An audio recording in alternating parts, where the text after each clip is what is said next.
Masmavi 3 Mutfakta'ya hoş geldiniz. Sevgili arkadaşlarım, bugün Japon mutfağından bir tarifim var. Japonların bizim simit gibi en meşhur ekmekleri salt bread yapacağız. Yani tuzlu ekmek. Hemen başlıyorum. İyi seyirler dilerim. Tarifimize ilk olarak ön mayamızı hazırlayarak başlayalım. 1 su bardağı ılık sütü kasemize alalım. 2 yemek kaşığı dolusu şeker. 1 paket mayamızı ekleyelim. Güzelce bir karıştıralım, pürüzsüz hale getirelim. Ve tezgahta 10 dakika dinlendirelim. Ben orayı sizin için hızlı çekim yaptım. Nasıl kabardığını görmeniz için. 10 dakikanın içinde bakın sevgili arkadaşlarım, mayanız böyle köpük köpük kabarmış olmalı. Bu ön mayamız, yani mayayı aktif bir hale getirdik. Bu çok güzel aromatik bir özellik katacak ekmeğimize. Şimdi 1 tane yumurta, 1 tatlı kaşığı tuz. Şöyle gösteriyorum size. Çok şöyle hafiften tepeli olsun. Güzelce hepsini bir karıştıralım. Yani yumurtamızı güzelce yedirelim. Bakın şöyle tamamen hepsi birbirine geçişmiş olsun. Şimdi unumuzu ekleyelim ve kabaca kaşığımızla bir toparlayalım. Toplam un miktarı sevgili arkadaşlarım 3-3,5 su bardağı kadar. Dikkatli ekleyin lütfen. Gerekirse çok cıvık olursa ilave edin. Birden eklemeyin. Kabaca toparladıktan sonra 50 gram tereyağını bu aşamada ekliyorum. Güzelce elimle çok kısa bir süre yoğuruyorum. Şimdi siz izlerken ben tabii ki tarifin biliyorsunuz detaylarını, püf noktalarını hep veriyorum. Şimdi tereyağı eklediğinizde hamurunuz böyle elinizin altında çok böyle cıvık, yapışkan, sünen bir şey oluyor. Korkmayın, siz seri bir şekilde yoğurun. O kendisini toplayacak. Yaklaşık bir dakikanın içinde bu kıvama getirmiştim. Şimdi sevgili arkadaşlarım, tezgaha alıyoruz. Tezgahta 5 dakika muazzam bir şekilde yoğuralım. Yani öyle böyle değil. Çok güzel yoğurun. Çünkü bu ekmeğin özelliği yoğrulmak. 5 dakika yoğurdum. Bakın biraz böyle o yoğururken de tezgaha sert çarpabilirsiniz. Dikkatinizi çekerim. Katlıyorum. Katladığım yeri uzunlamasına, bakın uzunlamasına verdim, tekrar katladım. Bu yoğurma tekniğinizde muazzam bir etki yapacak hamurunuza. Küçük detaylar ama efekti çok büyük. 5 dakika yoğurdum. Bakın şöyle ele yapışmayan, şahane, ne diyoruz her zaman, fıstık gibi bir hamur elde ettik. Yumuşaklığını da ne kadar elastik olduğunu da gösteriyor. Ve hamurumuzu tekrar kasemize alalım, mayalanmaya bırakalım.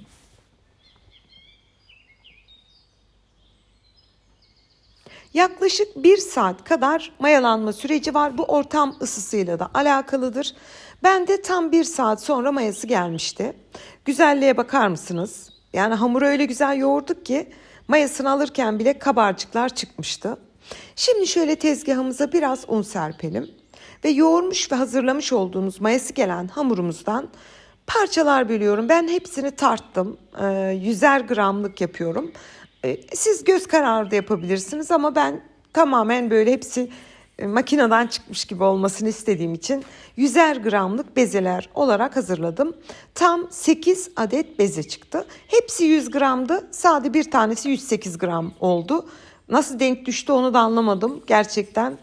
Ben kafadan öyle 100 gram diye başladım. Tam denk düştü. 8 adet bezemizi hazırladık. Şimdi ikinci aşamamıza geçelim. İlk bezeyi aldığımız, yani ilkini, biraz kabarmış olanı diyelim. Şöyle tezgaha alın. Oklavanızla uzunlamasına açın. Ne kadar diyeyim? 10 santime 15 santim. Daha sonra iki ucunu da ortaya doğru katlayıp kenara alın. Tarifimizde bu ilk katlama işlemimiz. Lütfen atlamadan uygulayın. Çünkü bu etkisi büyük olan detaylar. Bütün bezeleri aynı şekilde 15-16 santime 10 santim olacak şekilde açıyorum. Uzunlamasına olan kısmından ortaya doğru katlayarak bitiriyorum. 8 adet bezemiz vardı. Hepsini aynı işlemle hazırladık. Şimdi üzerine bir mutfak havlusu örterek tezgahta şöyle bir 10 dakika dinlendirelim. Hani hamur biraz kendini bıraksın. Ve tarifimizin en önemli püf noktası veyahut da tarifimizin asıl önemli bölümü. 100 gram tereyağını ben bu şekilde stik olacak şekilde kestim. Yani hepsi eşit oranda 8 adet uzunlamasına stikler hazırlıyoruz. Bunu ekmeğimizin arasına katlayacağız. Şimdi tekrar son aşamamıza geçelim. Bir tane daha önce katlayıp hazırladığım bezeyi alıyorum. Katlamış olduğumuz yer alt kısma baksın. Şöyle üst kısmını bir tık geniş açalım ve daha sonra uzatabildiğiniz kadar oklavayla uzatarak açın. Ya ne kadar uzatabilirseniz, ben hani kadraja hepsi sığsın diye böyle biraz sağa alarak aşağı alarak açtım ama siz bunu dümdüz açın, çok pratik bir şekil verme tekniği. Şimdi o bir tane tereyağı stiki tam o en başına ekleyelim, rulo haline getirip uç kısmını da katlayarak en son kısmını cimcikleyerek birleştirelim. Tekrar gösteriyorum. Belki gözünüzden kaçmıştır. Yine bir tane aldık, açtık. İçerisine bir tane tereyağı stik ekledik. Katlayarak, rulo yaparak sanki bir croissant gibi düşünün. Böyle birazcık daha uzatıyorum katladıkça. Bitirelim. En uç kısmını da birleştirdiğimiz yere şöyle bir cimcik atıyoruz ki sıkı tutsun. Bütün hazırlamış olduğumuz ekmekleri aynı işlemle yaparak bitirdim. Bu arada tekrar göstereyim size sevgili arkadaşlarım. Belirtmek isterim, bu Japonların bizim simit gibi, Fransızların croissant gibi, Almanların bretzeli gibi çok meşhur bir ekmeği. Bütün fırınlarında satılan bir ekmek. Hikayesinde birazdan değineceğim. Bütün ekmeklerimizi aynı şekilde hazırladık. Şimdi 2 tane kenarına baktınız ki çok açıksa onu böyle birazcık kapatın. Hani çok özenmenize gerek yok. Bir tık kapatın ki tereyağı birden fırına verir vermez dışına doğru çok hızlı akmasın. Yağlı kağıt sermiş olduğum tepsiye hazırladığımız bütün salt breadleri olduğu gibi alalım ve dizelim. 8 adet ekmeğimiz çıkacak. Hepsini tepsiye dizdik. Tekrar yüzeyine bir mutfak havlusu örterek tepsi mayası için 20-25 dakika kabarmasını bekleyelim. Bakın sevgili arkadaşlarım, 25 dakikada bu kadar kabardı. Yani tek kelimeyle harika diyorum. Şimdi üzerine şöyle bir temiz bir fısfısın içerisine su ekleyin. Arıtılmış su. Şöyle olabildiğince bütün ekmeklerin üzerine suyu sıkın. Yani yağlı kağıda da su değsin. Bakın damlacıkları görüyorsunuz.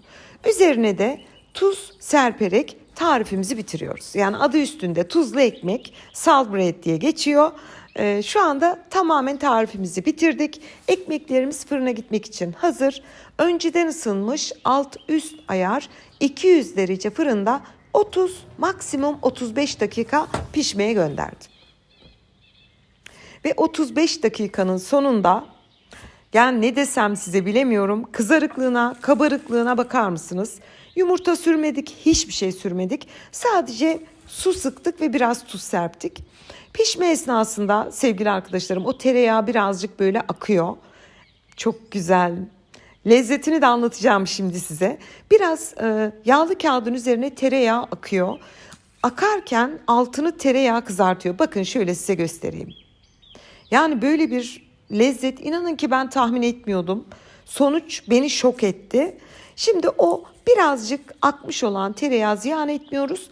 Onu da ekmeklerimizin üzerine bir fırçayla şöyle hepsini alıp sürüyoruz. Yani sevgili arkadaşlarım, ben bu tarifi bayağı bir araştırdım. Çünkü yeğenim bebek bekliyor, hamile. Canı bunu istemiş, görmüş. Japonya'ya da gitmişti daha önce. Sanırım canı çekti diye. Ben önce bir araştırdım, yapayım dedim. Teyze olarak tabii ki. Ama inanın ki bu kadar güzel bir lezzet beklemiyordum. Şok oldum. Dedim yani böyle bir güzellik olamaz. Lütfen hiç aklınızda şöyle düşünmeyin. Bildiğimiz croissant, bildiğimiz poğaça. İnanın ki alakası yok. Muhteşem bir sentez diyorum ben size ve doku testine geçiyorum. Şimdi pişme esnasında o tereyağı hem içine hem dışına biraz akıyor. Bu kasıtlı yapılmış bir şey. Çıtırtısını dinleyin, ben devam edeyim. Tek kelimeyle şunu söyleyebilirim. Yani inanılmaz güzel bir lezzet. Çıtır çıtır, tabanına tereyağı aktığı için alt kısmı da böyle daha bir güzel çıtır çıtır kızarmış. Çok fantastik bir lezzet bence. Lütfen deneyin. Beni çok şaşırtan bir lezzet oldu. Japon mutfağından Tabii ki bunun bütün uyarlamasını, araştırmasını yaptım. Tarifi en iyi şekilde sizlere sunmaya çalıştım. Güzelliğe bakar mısınız? Sevgili arkadaşlarım, şimdiden deneyecek olan bütün izleyicilerime afiyet, bal, şifa olsun. Denediğinizde lütfen yorum olarak bildirin. Sizin yorumlarınızı okumak benim için büyük bir mutluluk. Tekrar yeni tariflerimde görüşmek ümidiyle. Hoşça kalın.